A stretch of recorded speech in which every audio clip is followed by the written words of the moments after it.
Hey guys, and welcome to the channel. It's Erad, and so in today's video we are going to have a look at Star Wars Outlaws. Once again, we are we're about a month away from release, a little bit more than a month actually.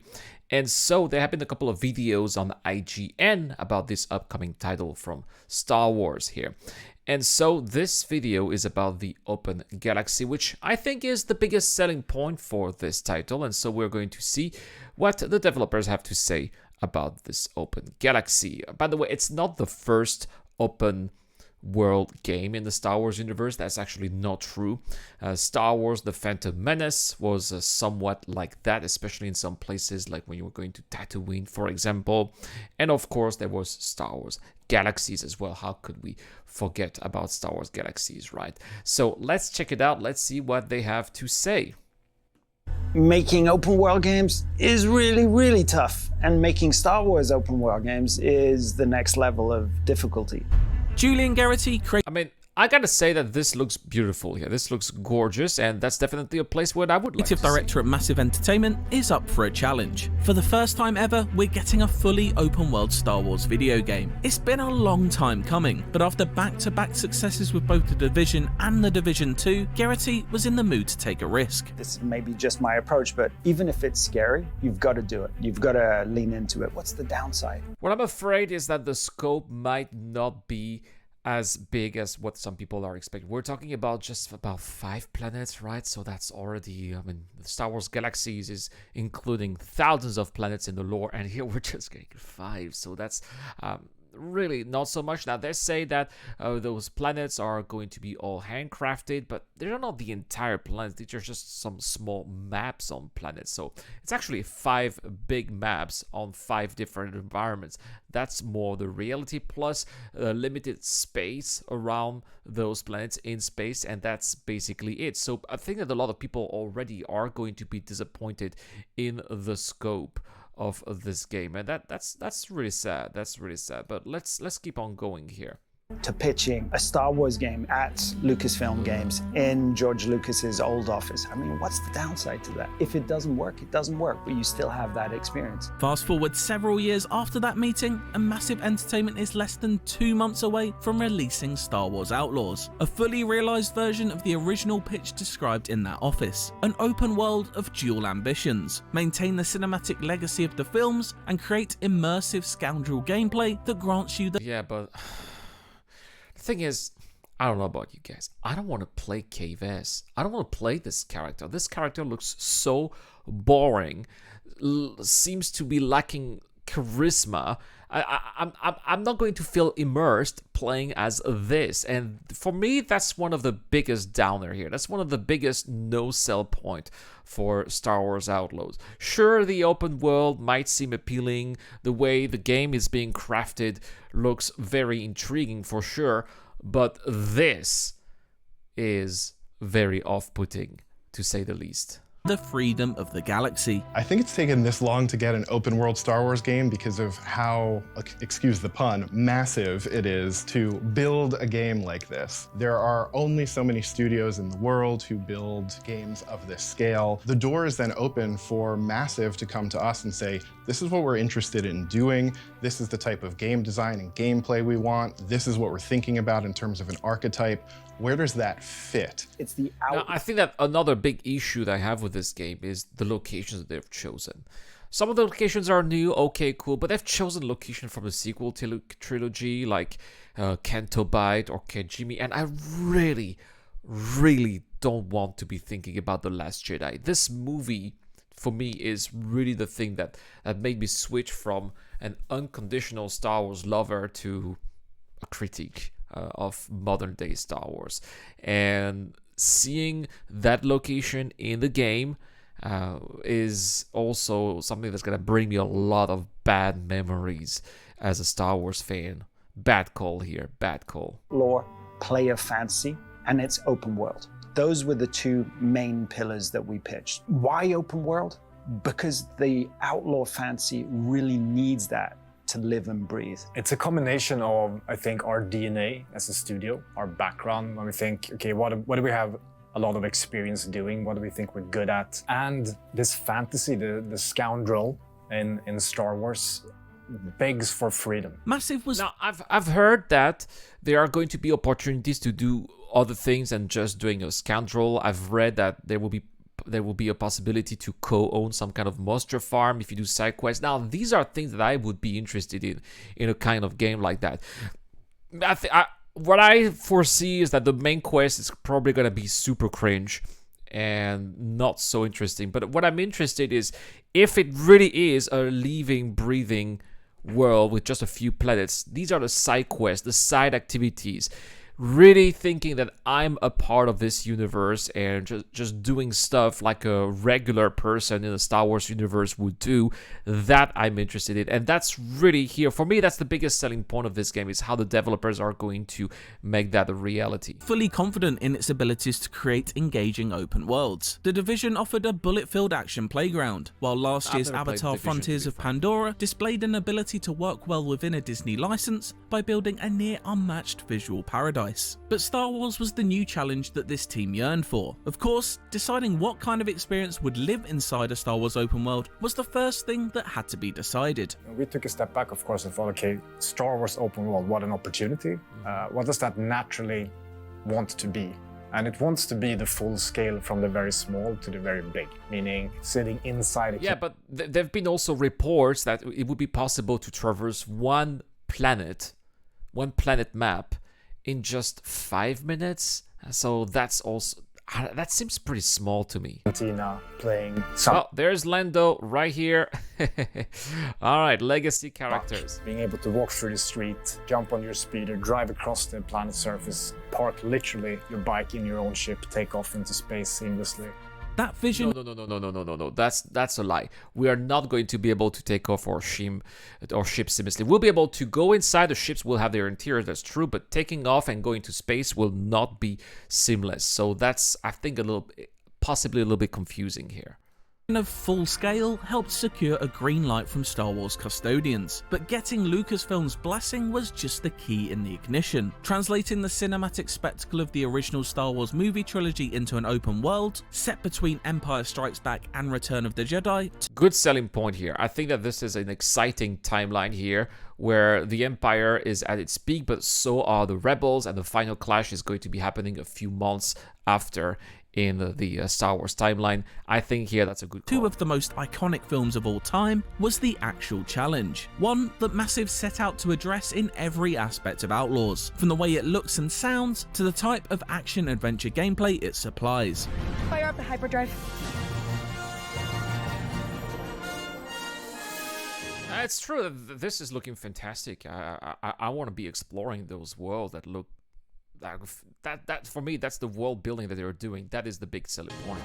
The Not sort the of character cinematic herself, ambition that we had was in but the world that they're presentation. making. So that doesn't mean cinematics necessarily. What I care the most about is the interactive part, right? What we did was Now, for me, and again, this is something that's a big regret here. I think it's a missed opportunity. Is why is it only in third person? I wished that we could also have that in first person. For me, first person is the most immersive way to play a game, because, well, you don't get to see that character who's not you. You cannot imagine it's you when you are in third person. But when you're in first person, you know, it's as if you are through the eyes of the characters, and that's what I want to see when I'm playing this kind of games. is take a lot of inspiration from the original trilogy, but with today's technology. So very similar to what Rogue One did. What its aim was to do was to replicate a lot of the love sort Rogue of One, by the way. filmic effects of those lenses of the 1970s. So you'll see barrel distortion on the sides, vignetting, film grain, chromatic Nice. aberration, and of course, all wrapped up in an ultra widescreen presentation. It's a key And that's actually this attention to detail to give those original trilogy vibes. That is also a big selling point. point for open world games And it does at look large. phenomenal, right? It but feels like, I remember back in those days, like 20 years ago, you know, we were trying to figure out how would gaming be in the 2020s. And I was always imagining that it would be like playing inside a cinematic, you know, inside a cutscene of the 2000s. And that's exactly what it is, and that's phenomenal. I think very much for Star Wars as well, and not always scale in that it needs to be grand, but it needs to be conscious. The scale of Tatooine needs and should and does in our game feel very different. It breeds, open sand dunes, long sight lines. Right? They did such a great job at making Tatooine. And a little anomaly on the horizon, and it might be an opportunity for you compared to the dense streets of Kijimi. Scale is something written into the very DNA of Star Wars, whether seen on the big or small screen. Greg Fraser, Rogue One's director of photography, recently told IGN that if you watch any Star Wars film, that's what it's all about. It's, knowing how big a human is going into this massive Millennium Falcon.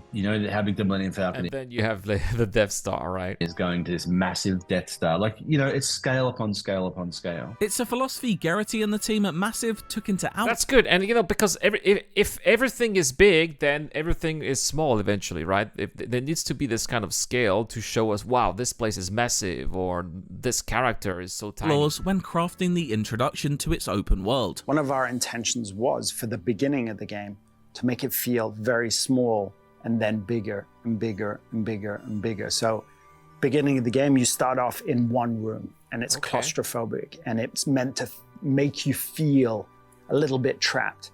You open up and it's city streets, but it's contained. And then, okay, so we're gonna start in Kijimi, right? Is that where we're gonna start?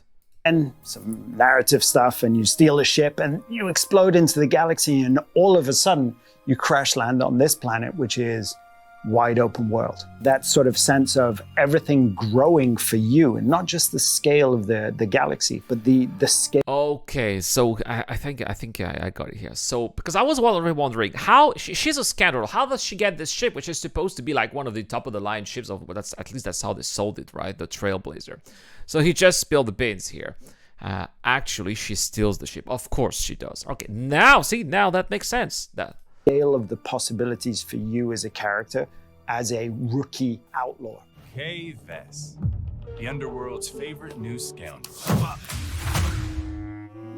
Outlaws campaign tells the tale of Kay Vess, a young scoundrel looking to build a team from across the stars in order to pull off one big space heist and remove the death mark placed on her by the Zerek Besh crime syndicate. It's the basis of a story that evokes many other adventures from across both games and film. I love Mass Effect 2. It was one of my favorite games. I think there were so many influences, everything from Ocean's 11, Ocean's 8 to Star Wars itself, the previous films. Like that heist feeling was always kind of in the fabric, to just tonally the films of Kurosawa, those original influences to George Lucas. Knowing what sort of story you want to tell is one thing. Telling an engaging story in an open world setting is another task altogether, and one that Kavari is well aware of, having written for Far Cry 4, 5 and 6, as well as The Division. It's one of the things you always have to keep in mind is how are we going to weave a narrative and an open world together so that we're telling the story but also giving you the freedom to sort of go wherever you like. We had a really clear approach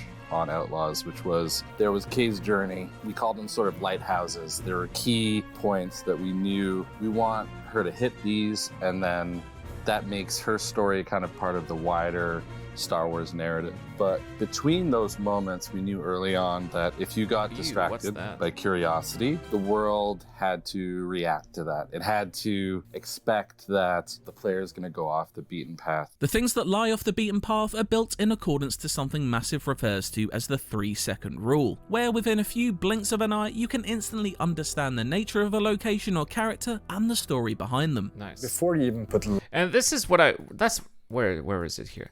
That's what I want to see, right? These tiny, small places. That's really what I really like, right? Some details that we get to see, people living there, what's their lives, what do? Do they have a schedule? Are these the animals they're farming? Can we interact with them? Can we do things? Can we work here, right? That's what I want to see in an open world like that. Character and the story behind them. I want to be able to do Before whatever I put want. Life in them, they need to visually tell a story about what kind of place it is, what happened in the past, what type of life and events have taken place in them. So they get that lived-in feeling, and that lived-in, relatable, substantial feel, I think is a hallmark of any good open world, but also very Star Wars. Star Wars aesthetic has always been rooted in the idea of the used future, where everything from the largest spaceships to the tiniest droids have that instantly recognisable layer of grime. Those small details build up into authentic, cool and bespoke spaces, something Massive has always managed to build into its open worlds. The Division and its sequel are packed full of memorable levels ranging from New York landmarks to Washington DC museums, and that philosophy is being transferred to Outlaws' many planets. Its main missions promise to take us to iconic locations such as Imperial bases and Jabba's palace.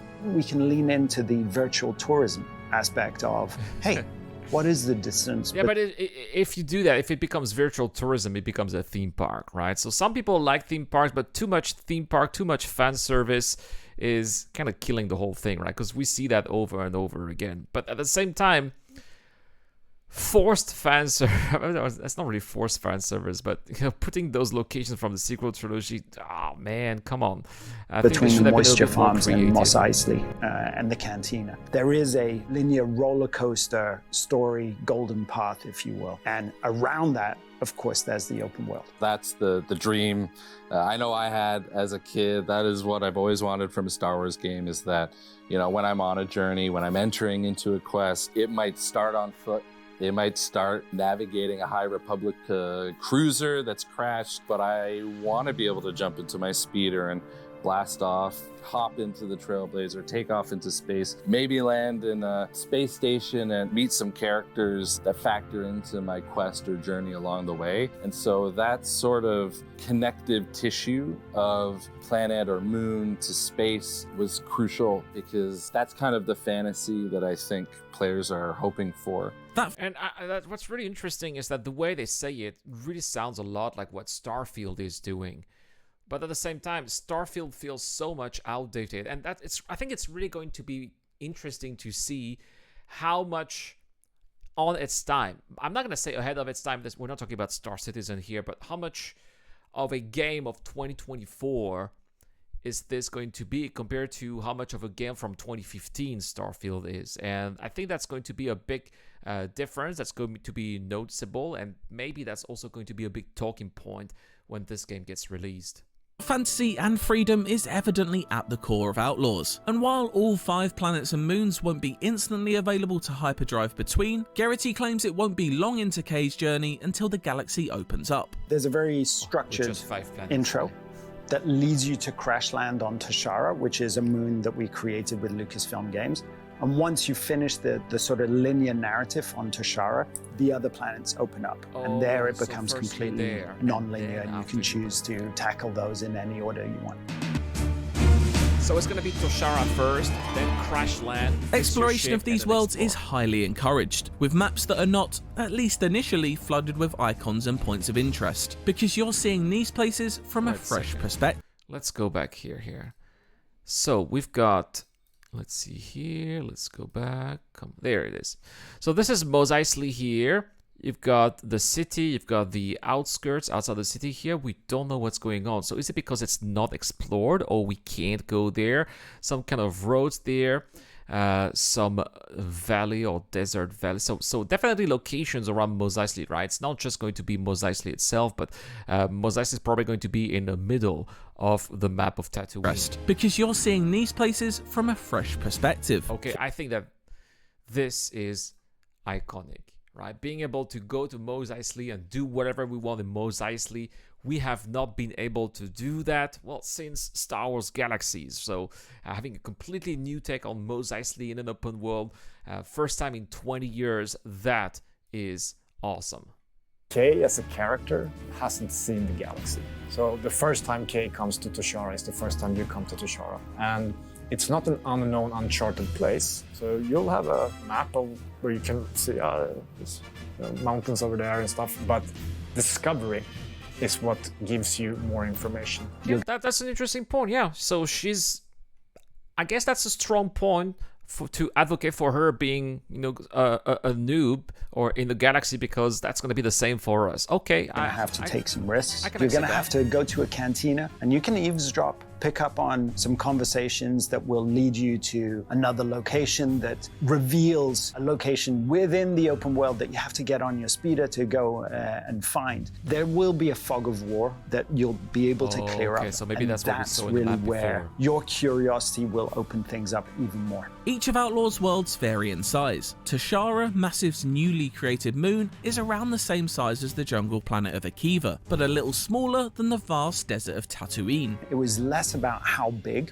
but more about how long in terms of traversal. With the speeder, it would be 4 or 5 minutes non-stop, So which that's what they're saying, doesn't right? sound like a lot, but once you're committed, it's a fairly large amount. You're always going to be distracted. Assassin's Creed Odyssey, which was one of the games that we were looking at while creating this, you have different zones, so it's 2 or 3 of those together. And that doesn't even take into account the vast areas of space that surround each planet and serve as entirely different areas of orbital exploration and Oh yeah, but they all have these big asteroid fields. That feels a bit cheesy. I prefer open space with no asteroids and just nice spacescapes with maybe eventually one cloud or a galaxy or a planet in the background.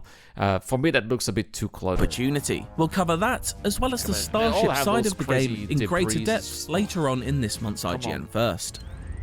I said, run. This one system. In terms of GTA, mission Star design, Wars. we've seen action ranging from stealth infiltrations, frantic dogfights, high-speed chases, and intense blaster battles, with some quests even evolving to include all these elements at different stages. Star Wars Outlaws is thus perhaps better thought of This is exactly the same climbing mechanics as in the Jedi games. as a single-player narrative action-adventure in the wrappings exactly of the an same. open Look, it's world. gonna- yep, Something same more akin animation. to Marvel's Spider-Man than dense RPGs like The Witcher or Ubisoft's recent Assassin's Creed games. Its mixture of popcorn action and blockbuster narrative ambition is a departure from Massive's gear-based experience on The Division. It's a new chapter in the continued evolution of a studio that started life as a real-time strategy developer. I think if you look at the evolution of open world between Division 1 and Division 2, there's a life, a dynamism, a systemic quality to Division 2 that we didn't have in Division 1. I'm not talking about the presentation, the soft values at all. I'm talking about pure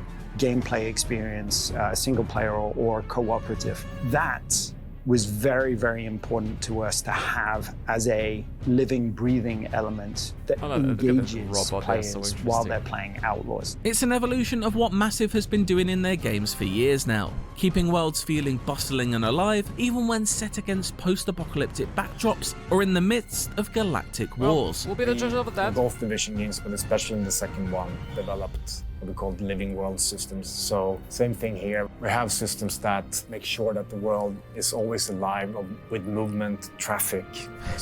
I like how they say that, but when Kay is walking World in systems, Tatooine, so like none same of the thing. look at that, none of the NPCs are moving. That doesn't feel alive at Here, all. we have systems that make sure that the world is always they're all alive staying there. with movement, traffic. They don't even have a speeders, head animation or zipping something. around, the Empire patrolling. Just like that. The syndicates have footholds Okay, out now there. they're moving. Sometimes more substantial events happen.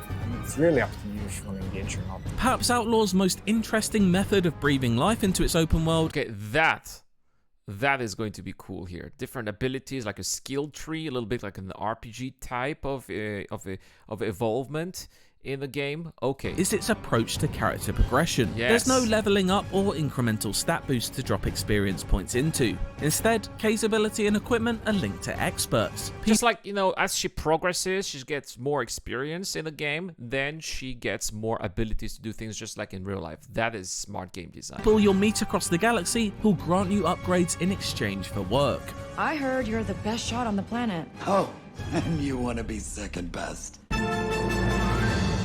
They are full-on characters. You don't know exactly who they are, what exactly they have to offer you, and how to reach them from the very beginning. So there's this journey of discovery here as well. Intel, clues. Okay, I think there's a guy or gal or something that can do good things to my speeder here. Meaning these are really strong incentives for you to move around and journey through the world and expose yourself to other fun things on the way. And once you reach them, there's a character there to interact with and an adventure to go on, because And they then want they'll have a instantly quest as or well. Here you something go. that they want Right? from And us. then they essentially open up a little regional progression for you where the nature of unlocking those things is also very tangible. For example, after finding a Jawa by sourcing their location from overheard intel at a cantina, you can complete a mission for them in order to gain a new skill. In this case, it's to venture into a dead Sarlacc to find a pristine tooth from its second mouth, which you can then exchange for a laser turret for Kay's starship, the Trailblazer. That is cool. Okay, nice. Okay, so some kind of adventures. You do these adventures, you know, high risk, high reward, sort of, right? So you go inside a dead Sarlacc and you get a turret that's going to be helping in space combat. Cool, cool. And then it gives the kind of, you know, pride and accomplishment that you're looking in this kind of game. Smart way of blending gameplay progression with narrative befitting of the Star Wars criminal underbelly. You can go on a journey with a character such as an expert who is going to teach Kay a new skill, give her a new upgrade, you know, to her blaster. That skill, that upgrade definitely ties into Kay pulling off the heist, but it's also very much its own journey, which is in the Star Wars tradition as well. Another system aiming to marry gameplay with narrative is how Outlaws tracks Kay's reputation with each of the criminal syndicates. Her bond with each of the Hutts, Pikes, Crimson Dawn and Ashiga clan will strengthen or weaken depending on your choices in dialogue and mission objectives. Oh, so this is how it looks like. Let's go back there. So you got either good, excellent, neutral, bad, or just terrible, right? And depending on your decisions here, it's either going to be going one way or another. Mission objectives. I'm gonna finish it. Shame. Your reputation moving in the positive direction unlocks a lot of things for you. Everything from actual access to territory that they control, where you might have been able to sneak in otherwise, to landing pads in the open world, discount with traders affiliated with the syndicate, unique, really exotic rewards, etc., etc. But if you really get on their bad side, that's another thing that you will feel dynamically in the game, because they actually send hit squads out for you in the open world. The reputation system doesn't just sit inside of missions though. Yeah, I don't think it's going to be possible to be friends with everyone in this game. Smaller opportunities regularly present themselves to boost your relationships among the syndicates. These might be smaller skirmishes where choosing to get involved can benefit you and the organization you side with, and a strong bond may even help you out with the bigger threat looming over the galaxy. This is the Empire, isn't it? This is getting bad. Oh, they got the ATST, if you, right? for whatever reason, ended up wanted and you're being chased by Empire and you cross paths with a syndicate that you have really good reputation with at the moment, they might join in and help you out. Outlaws directly follows the event. Oh, so you might have some syndicates helping out. Okay, that's nice. That's nice. So it's not just on our own, right? Sometimes there may be some allies with us. Okay. Of the Empire Strikes Back and sees the Imperial forces at the peak of their powers. In gameplay terms, the Stormtroopers are basically like... Wait, was that an X-Wing there?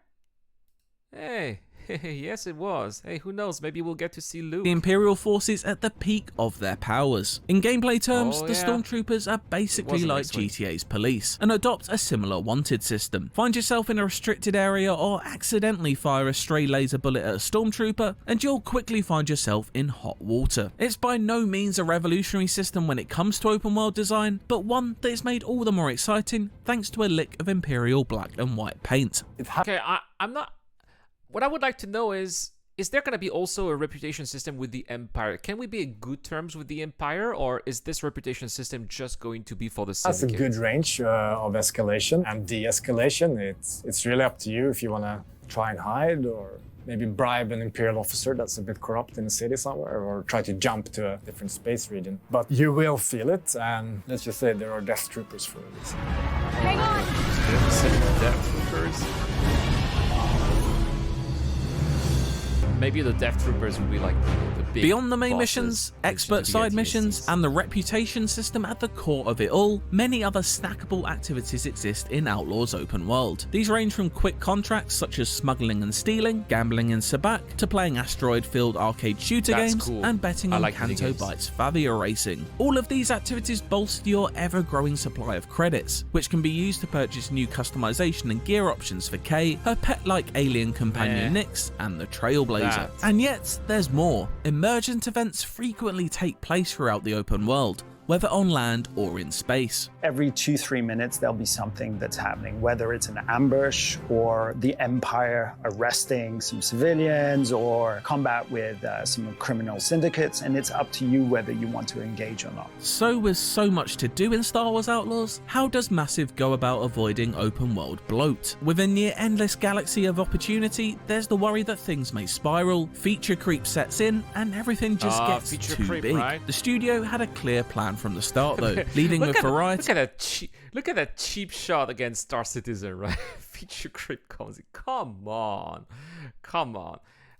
It's good. I mean, I'm not saying feature creep is a good thing, but sometimes, you know, having a lot of different features make it exciting, right? You just don't want to do one thing. What if I just want to do some box deliveries in Star Wars, right? Why not? Why not? Why is it just going to be combat and quality over size, quality over quantity, if you will? We don't want things to be just big for big sake. We need it to be contained, always fun, always proposing different activities. It's about calibrating size. And this is where that's where I don't agree here. Sometimes just having a sandbox experience in which you make your own gameplay based on what's available is also fun and interesting. I like that very much, right? So it's also going to be interesting to see how much here Massive are going to be taking the players by the hand versus how much they're going to be able to create their own gameplay based on what's available in the game. Size to substance. When you see something that breaks pattern, that stands out for whatever reason, and you go there and look, there's something there to do, and that repeats frequently enough, and that the quests, the bespoke kind of content of the game makes use of it, so that it doesn't feel like a separate experience, but it's all one. Of course, no matter how much there will be to do in Outlaws, one thing that can be expected is a healthy helping of nods to the larger Star Wars galaxy. Lando is set to make an appearance, and we've already seen a glimpse of Han Solo in Carbonite. Yeah, well, that's probably going to be his only appearance, right? But it sounds like they might just be the tip of the iceberg. There's Easter eggs, there's characters that you'll meet along the way across the main quests and across, whether it's the experts or, you know... Oh, who's that? The wider stories you're going to stumble across. August 30th is a really great date. I recommend bookmarking it in your calendar. Yeah, that's the day I start. August 30th is literally the day my summer vacation is going to end and I'll go back to work. Thank you, Massive. Thank you so much for raising that. August 30 is right around the corner. A short wait for many players for whom an open world game set in a galaxy far, far away has been a long-held dream. I could feel a similar passion for Star Wars coming out of each person I spoke to at Massive. And for them, I can't help but get the sense that that dream is a shared one. Making open world games is tough, and bringing open world to Star Wars may well bring an extra level of difficulty. But for Garrity and the team, it's been a challenge worth taking on. I'm not as young as I used to be, and I'm getting to that point where I think I can count the number of games I can do till I'm put out to pasture on one hand. Oh, and come on. It becomes more and more important to me actually, to it's true that choose making what a I game do, right now takes a lot of years. It's really important for me to do quality work with people that I love working with. And Star Wars is definitely bucket lists. So, where do we go next? Hey, who knows? Maybe if it's successful, next time we'll have another open world. Maybe it will be multiplayer with characters that we create. Anywhere we want. We'll have more exclusive looks at Star Wars Outlaws for you throughout July. And for everything else, stick with IGN. Alright, cool. I put the link in the description down below. And let me know in the comment section down below if this is something that you would like to see in on the channel. I think I'll be doing a playthrough, right, and maybe doing some reviews, giving my own impression, right. Maybe I'll get to like K. I'm willing to be having an open mind, even though of course we've been disappointed so many times with modern day Star Wars. That is all for today, guys. Thank you so much for watching. I've been Irad. I'll see you guys in the next one.